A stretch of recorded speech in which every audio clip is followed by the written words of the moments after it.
Hello guys, what's Palmolives here. This is going to be episode 2 of What If Deku was experimented on. And so, in the last episode, we left off with Deku being defeated by Spike, and in return, the actual gods and scientists went ahead and restrained Deku and also started to fix up his brain so that he wasn't an raging beast whenever he saw somebody. And, well, after 2 months, they succeeded in doing that. With that being that Deku's personalities were finally, well, stabilized. He only had one, and that was a pure, well, not a pure child, he was more of a troubled child. So, yeah. He was essentially, in his mind, about 7 years old, so he could do a proper, well, not a proper conversation. He could essentially play with toys and all that, even though he was a 7-foot monstrosity of a human being. Not even human anymore. But, yes. Anyways, now we're going to talk about Shota Todoroki. And, well... Okay, well, I left off with talking about Shota Todoroki. But, yes, let's go ahead and do it now. And anyways, Shota Todoroki was the firstborn daughter to Endeavor and his wife. And when I say firstborn daughter, I mean that she was the first daughter to be born. The first son was, of course, Toya. And well, Endeavor in this What If is an absolute bastard. And I do mean absolute fucking bastard. Because as soon as she's born, he doesn't give a single shit about her, because the doctors simply tell Endeavor that she is quirkless. And due to several advancements in technology, yeah, they can now see if somebody has a quirk right away. And Endeavor's wife is totally fine with this because she wanted a daughter. But that's when Endeavor simply speaks to, or calls one of the scientists. And his wife hears everything which she's talking about this. He wants to sell their daughter to that, well, to Genetic Arc Company. And well, she isn't a big fan of this and actually tries to stop him. By that, I mean that she goes ahead for her phone to try and call the police. Now, Endeavor notices this and, in a pure heroic move, he burns her alive. Yeah. And then, as the doctor re-enters the room, and keep in mind that this doctor is a part of the Genetics R company, Endeavor simply tells him that he's sorry for the mess and that in compensation for him destroying the bed, he gave them his daughter, Shota Todoroki. And now, as Endeavor goes back home, he simply tells Toya that both his mother and little sister were killed, because his mother sadly miscarried and because of that she also died. Toya was absolutely and utterly destroyed by this, because he was looking forward to having a little sister. And with Endeavor being absolutely obsessed in this What If for being the #1 hero. And well, the way he had contact with the Genetics Arc company, well, he had several cybernetics, well, essentially given to him, so that he could become a more adept at using his quirk. So he's about 30% stronger in this What If than he was in the anime. But with Toya having one key difference. Toya can now use both blue flames and hardened ice. And also he can shoot it from any one of his hands. So, yeah. Toya is going to be a rather powerful foe. Or a hero, should I say. And now we go back to Shota. As she was being carried in the arms of one of the nurses, Okay, sorry about what you said. Skip, guys. But, anyways, as the nurse is carrying Shota in her arms, Shota begins to cry, and the nurse responds rather kindly with shoving a needle right into Shota's arms, and that needle being morphine. So, yeah, Shota simply went ahead and went to sleep for a tiny bit of time. And in that bit of time, the company started doing experiments on her. And those experiments involved something like this. So, yeah, with her being quirkless, they had a much greater range of possibilities to do. And that's exactly what they did. They gave her several genetic codes of different types of spiders, that being the Black Widow and also several other extremely poisonous spiders. They also gave her several genetic codes, that being, well, not genetic codes, but rather quirks. One of these quirks was called Spider Monarch, while the other one was simply called Acid. The Spider Monarch quirk was used to, well, just like the name suggests, in a 100-meter radius, she could control any spider which was in the radius. While Acid is also pretty self-explanatory, she could shoot out acid either from her legs, which had small holes on, how do you say it, on the front of them, and also she could, how do you say it, spew out acid through her, well, mouth. And on top of that, her 8 extra legs which she had, were given the same type of armor as Deku was given, that being from the Dragonoid subject. So yeah, they were pretty hard to, how do you say it, break. And even if they were broken, they could simply easily regrow back in a matter of hours. So yeah. And along with that, she was also given several different types of cybernetics. So she was 6.5 feet tall, so when she was only 7 years old. And unlike Deku, she actually went through all of these experiments through 7 years. So technically, she's older than Deku by 6 years. Although, because of Deku's new cybernetics in his brain, Deku is currently also at basically the same age because of what they did to him. And yeah, that being the same age mentally, not exactly, how do you call it, in reality, he's only 1 year old. But anyways, I believe this is enough about Shoto, or Shota. And let's go back to Deku. He is currently speaking with several of the other scientists, or, well, more like the several other scientists are asking him several questions. Those questions involving, do you know your mother? Do you know who your father is? And also, do you remember anything? With Deku replying to all of them and that he has no clue. Everything he knows is that he fought against a strange man with crystals on both of his arms. That strange man being Spike. And his scientists simply tell him that he is going to be put into a training arc, or training facility, where both Spike and another subject were held.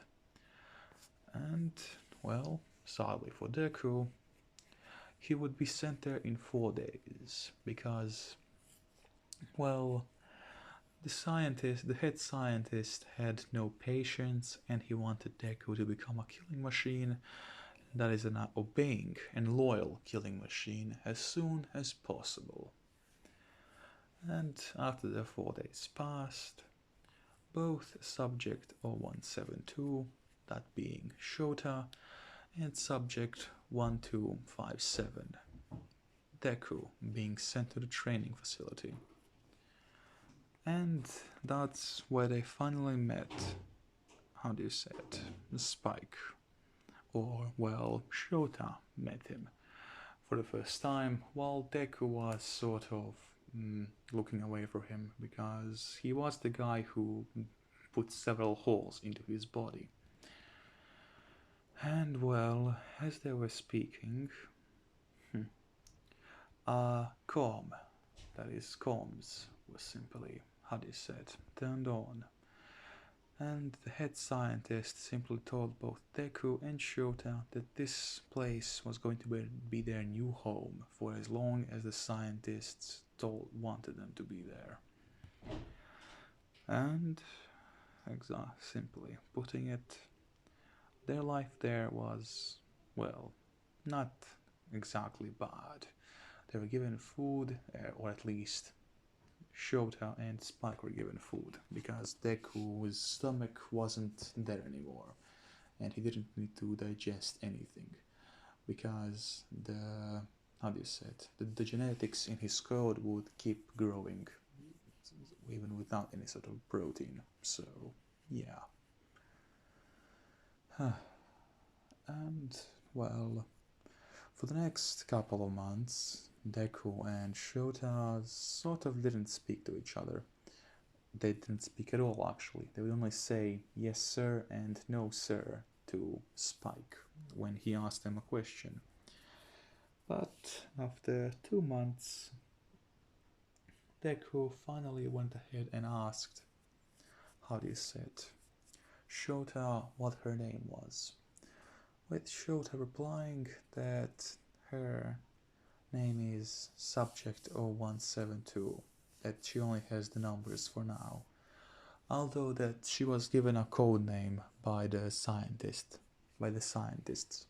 that code name being Arachna. And Deku introduces himself, although he doesn't know his name or anything about him exactly. Sorry about that, guys. So he simply tells her that his number is Subject 1257. Oh right, and if you guys are also wondering how exactly the subjects go, how do you say it?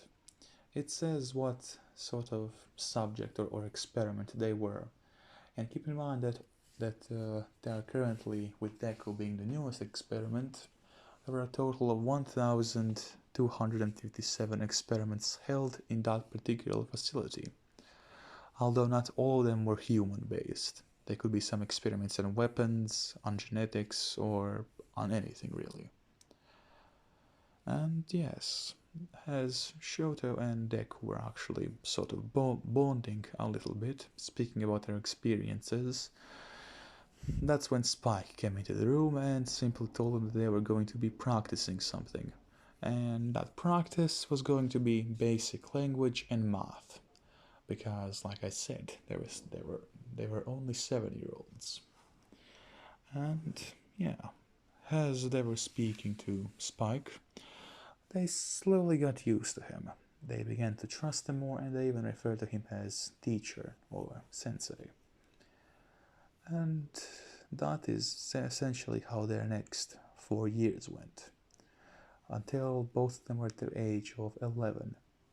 And also, both of them have grown rather exponentially. Shota was now 7.7 feet tall, while Deku was close to 9 feet tall. So, yeah, they weren't exactly small. And, well, when they turned 11, they actually got some gifts from the foundation, or the company, not the foundation. And those gifts being 2 bracelets. Now, these bracelets had to be put on their arms so that they were essentially a tracking device, but they were also a portable watch, camera, and everything else. And also a listening device. So, yeah. And at this point, Deku and Shota were good friends. Not great friends and also not lovers. Or they did like each other, but not to that extent. And well, at their 11th birthday, Spike simply told them that they were going to be doing a field exercise. That field exercise being... Oh, sorry about going again, guys. I believe that I left off with saying that Deku and Shota are going to have a bit of a field test. That field test included several other subjects, them being essentially failed prototypes of what Deku and Shota were. So, yes, essentially a couple of spider-based monsters and also some armored, essentially ghouls. And Spike told both Shota and Deku they need to kill all of them. And now in front of them were 10 failed experiments or, well, subjects. And the head scientist was, well, simply looking at them with delight to see what exactly they could do. And with that being said, the 10 failed subjects immediately went ahead and attacked Deku and Shota. Although, sadly for the subjects, yeah.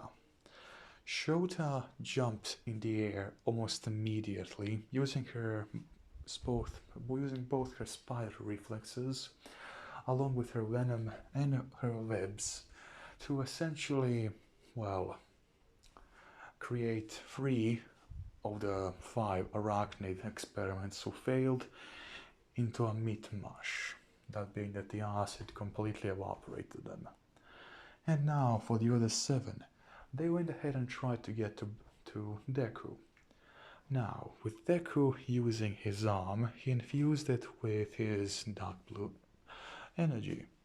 And then after that, he simply pierced through 2 of them at once.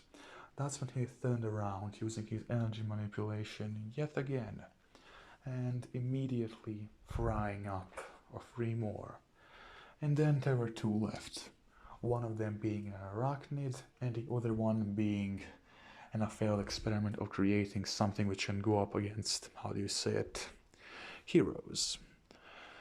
Now, Shota went ahead against the arachnid, and Deku went against the hero killer, or that was essentially what the scientists called them. And exactly as it, that is not exactly, crap, sorry about that, guys. And as Shota went ahead to get to the arachnid, she noticed something. The arachnid was faster than her, and this one actually had several quirks. The first quirk was something similar to hers. She had 6 legs, although Shota had 8, and all of them were also coated with the same type of armor which Shota had. And that's when they began to, well, essentially duel. Shota using her webs and her acid to try and break through this arachnid's armor. And she was succeeding up until the point where something got, how do you say it, thrown at her. And that something was Deku, because the hero killer which Deku was going up against was a 26 feet tall monster. And yeah, this monster also had a regenerative ability, so when Deku ripped out its arm, the arm immediately grew back in form of a skeleton, and then it uppercutted Deku, and that's when Deku was, well, thrown into Shota. And after that, they noticed something. Shota with her acid would be a much better choice to go up against the, how do you say it, hero killer. And with Deku being more focused on attack power and speed along with endurance, he was a better one to go up against the arachnid. And that is exactly what they choose. They formulate a plan and they go ahead and fight.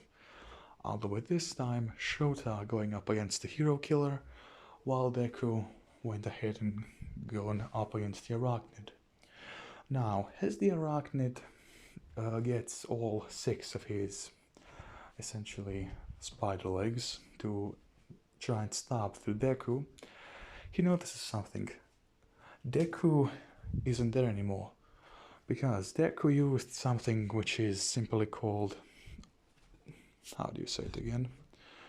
Overlog. Or over. That is not over crap. Sorry guys. He used something called Overload. That was his new speed quirk, which was implanted into him.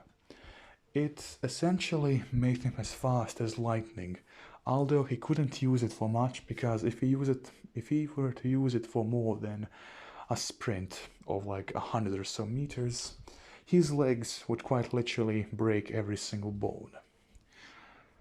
And just keep in mind, guys, that Overload is a speed quirk which would have completely broken a normal human's legs if they used it for more than 7 meters.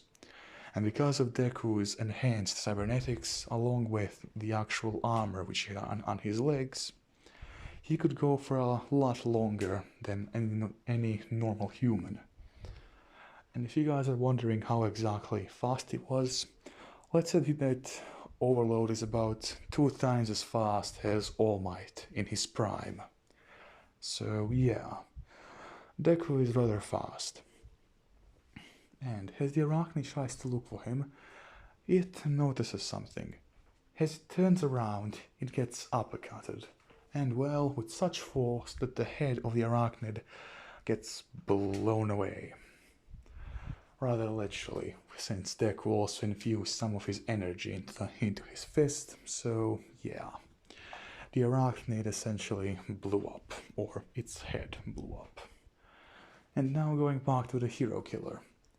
It was fight against Shota, with Shota using her venom not her venom, her acid to slowly but surely be able to completely and utterly destroy the hero killer's defenses.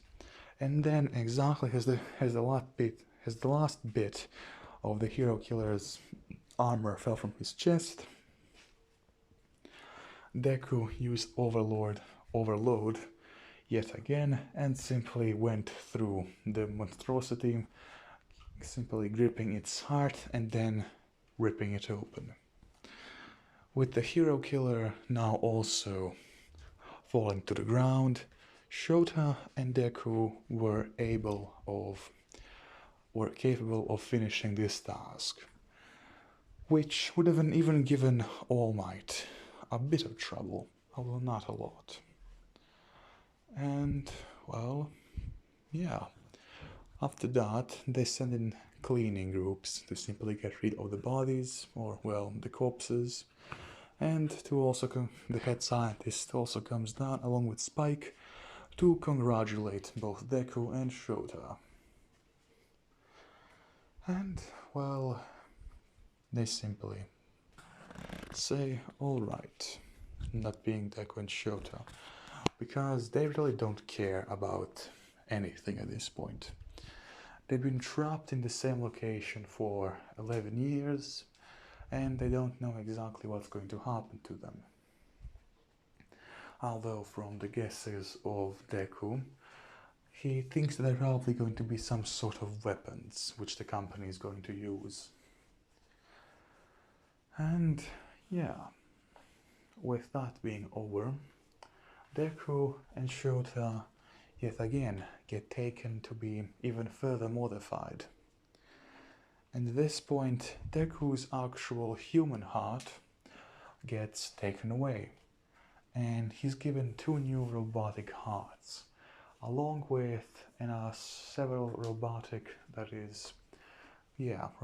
implants on his brain, which make his reaction time a lot faster, and which also further, make him more capable of fighting in battles.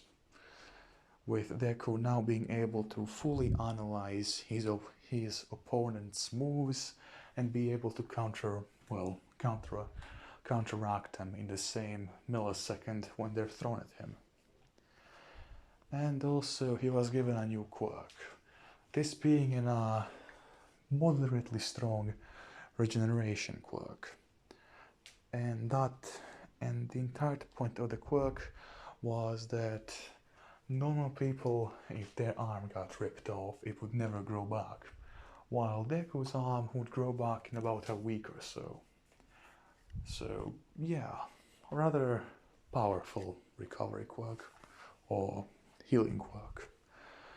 While, how do you say it, Arachna or Shota was given two new quirks. That is not two new quirks, but rather, well, yeah, two new quirks and also one specific type of DNA. This DNA was a rather potent, how do you say it, plant, which could give out a strong neurotoxin which would attack the nerves of her opponents, essentially making them incapable of doing anything, paralyzing them. And yeah, along with her other quirk was that she could now spread essentially in a mist all around her through her mouth. And that's when the genetical component of the plant with the neurotoxin fused with her quirk. So now Shota could simply put a mist around her which had the same type of neurotoxin like the plant. And with Shota's second quirk she got, being that of regeneration. And it was a bit of a stronger regeneration than Deku, with if her arm got torn off, it would regenerate in about 4 days instead of 1 full week. And yes, after that, the scientists were pleased with what they have achieved. And for a further time skip of another 3 years, yeah, the scientists simply had them go up against even more subjects, and also them sparring against Spike.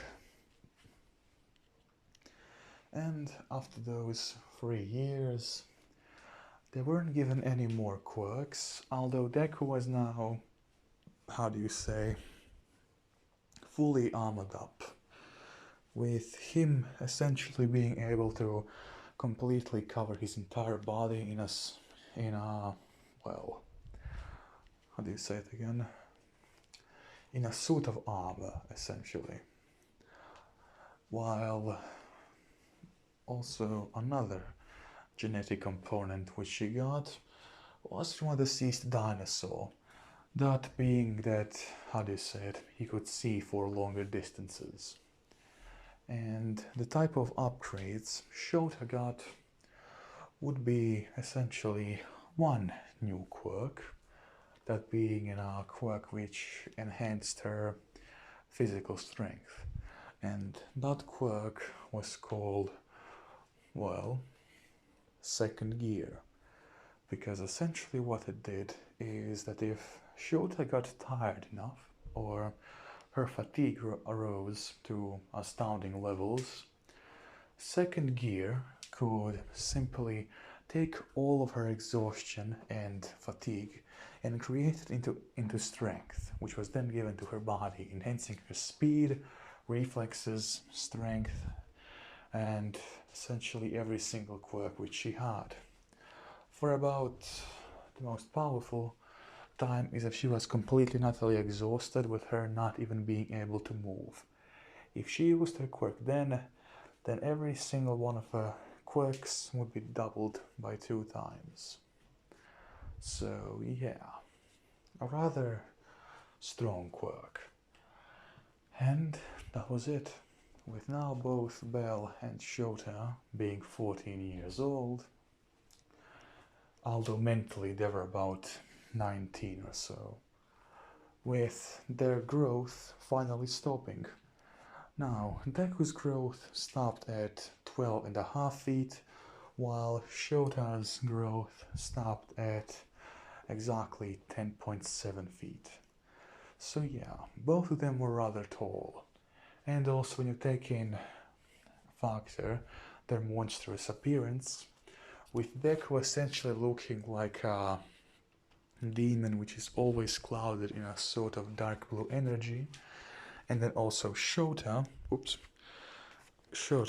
which had 8 spider legs coming out of her back, and along with her extremely pale skin and her, well, with her red energy being all around her. So yeah, they looked more like villains than anything else. Although in reality, they were simply putting it a rather potent mercenary force. Because the Genetics Arc company simply went ahead and gave them a new type of mission. That mission like I said, the mission which they got was for them to essentially assassinate a political figurehead which was going up against Genetical Arc. And for this purpose, both Deku and, well, Arachna, that being Shota, were told to go.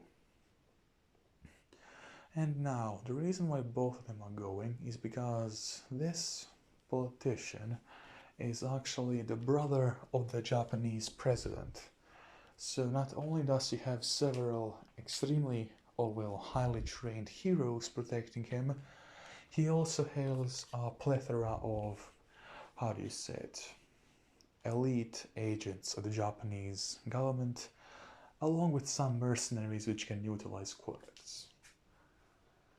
And, well, after that, and well, that is after the briefing, they go ahead.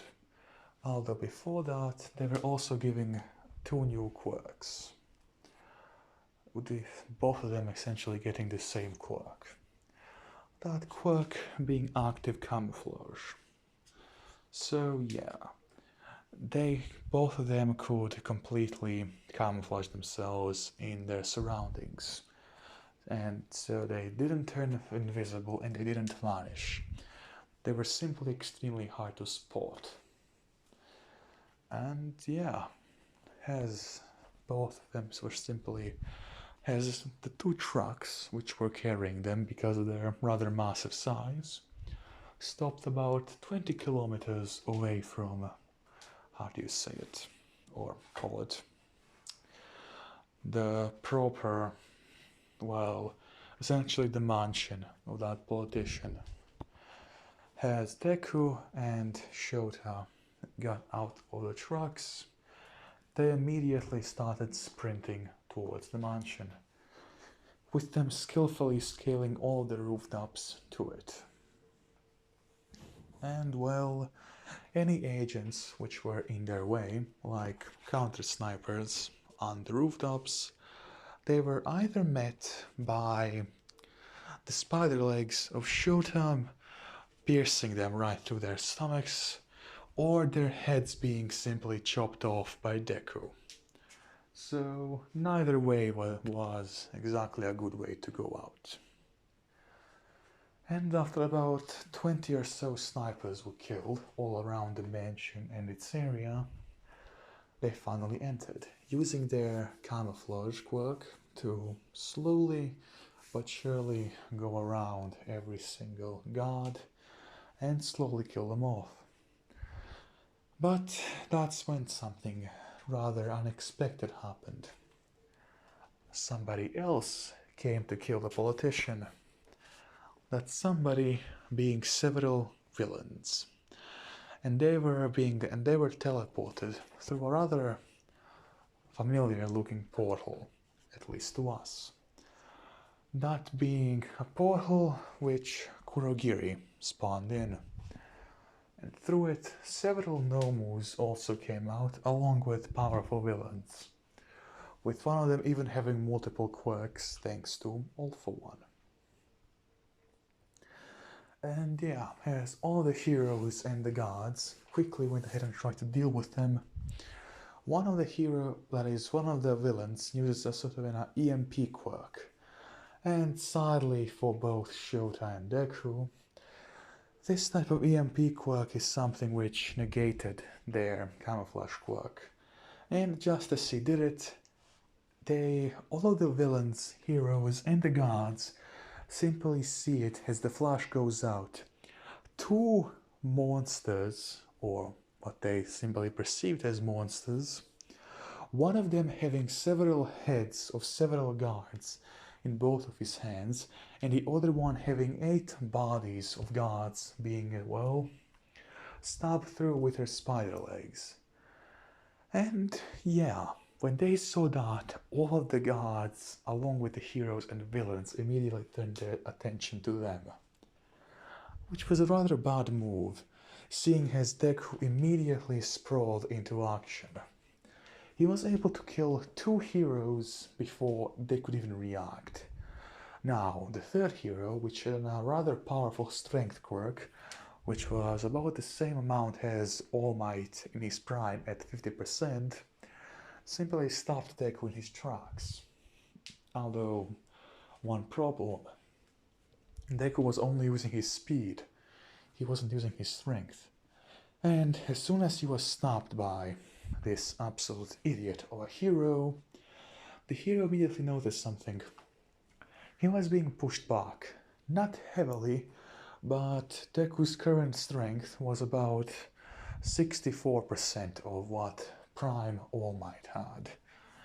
And yeah, after that had gone through, Deku simply pushed the hero back, used his, well, essentially his extremely long fingers, and sharp fingers as well, and completely and utterly destroyed the hero, with cutting him in half. Now, at the same time as the guards were shooting at Deku, they didn't exactly do anything, because Deku got his armor fully on him, so the bullets were simply falling off of him like simple pebbles which were thrown at him. And at the same time, as one of the villains tried to use his electricity quirk on Deku, he fired in a lightning bolt essentially, although the lightning then got redirected at another villain. And before, the villain got extremely confused, but that's when he remembered something. That there was another monster.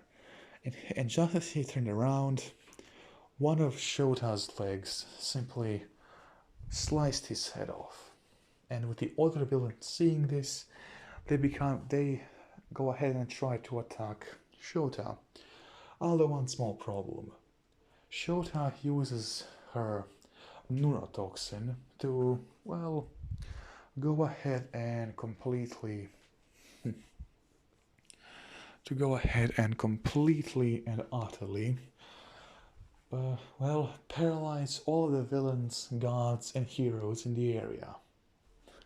With Deku not being affected, because, yeah, he has so many different genetic, samples in him, along with a lot of different quirks, that neurotoxins and poisons don't work on him at all. And after that, Deku busts into the mansion, with him essentially becoming a wrecking ball and destroying the front doors, which are made out of pure steel.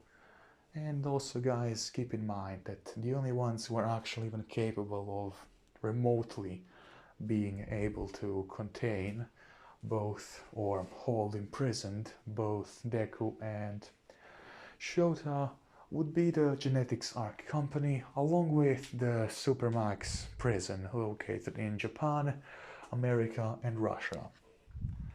Any other prison will be completely and utterly destroyed by both of them. And yeah,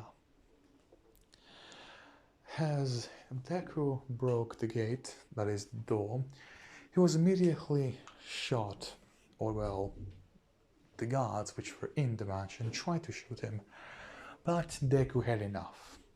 He used his energy, his dark blue energy blast to, well, essentially get rid of every single guard in the area. That's when Deku turns around and starts speaking to Shota. with him simply saying this. Shota, from what we got from the blueprints which were given to us by the head scientist, there's a, how do you say it, a panic room in the basement. Go ahead and try to find out where that is, and I'm going to go to the main bedroom of our target. Is that fine with you? With Shota simply replying with a cold-hearted, understood. And now, as Deku went ahead to the second floor and Shota essentially destroyed the floor which was beneath her and fell to the basement. And as soon as Shota did fall through it, she felt something metallic punch her face. And then she was sent flying. And that something were 4 cyborgs, or not cyborgs, rather complete and utter robots, which then started shooting at her. Now, she used her legs to block every single one of the bullets, because, yeah, it is rather difficult to, well, try and survive that, because all those rounds were armor-piercing. But before they can do any meaningful damage, Shota used her, how do you say it, her web quirk, and simply tied up all the robots together, and then she used her acid quirk in unison with her web quirk, essentially creating an acidic web, which then went through the metal of the robots and destroyed all 4 of them. And after that, she finally saw the panic room. As she went ahead and tore off the door using her spider legs, what she saw inside wasn't their target, but rather their target's family, his wife and 3 of his children. Now, I could make Shota and Deku completely heartless and essentially monsters which kill anything they get ordered to. But I won't make them like that. With Shota simply leaving, and that's when she reports back to Belle using her earpiece. The target wasn't in the panic room. What about upstairs? And that's when she hears several explosions go off. And that's when she also asks Deku, what the hell is he doing up there? With Deku responding, sorry, I can't talk right now. I'm being shot by several bastards with rocket launchers, and they're actually somewhat capable of damaging my armor. Can you please get up here? There's also several villains and heroes inside of here. With that being said, that's when Shota simply starts running to get to the area where Deku is. And as we go back to Deku, several villains, heroes, guards, and mercenaries are fighting against each other. The guards and heroes versus the paid mercenaries and villains. And yes, in all of this confusion, Deku simply jumps in and starts cutting every single one of the guards, villains, and heroes and mercenaries down, with his final kill count being about 76. But before he could kill any more, Shota simply bursts through the floor and uses her neurotoxin mist to completely paralyze every single person in the area. And after that, that's when they see it. They see their target's office. And as both of them go into the office, they destroy the main door and head inside. But instead of finding their target, well, that is, they do find their target, but before they can do the killing blow, something happens. Something bursts in through the roof. That something being All Might. And this seems like a good way to end the episode, so I hope you guys enjoy this, and I hope you have a nice day or night.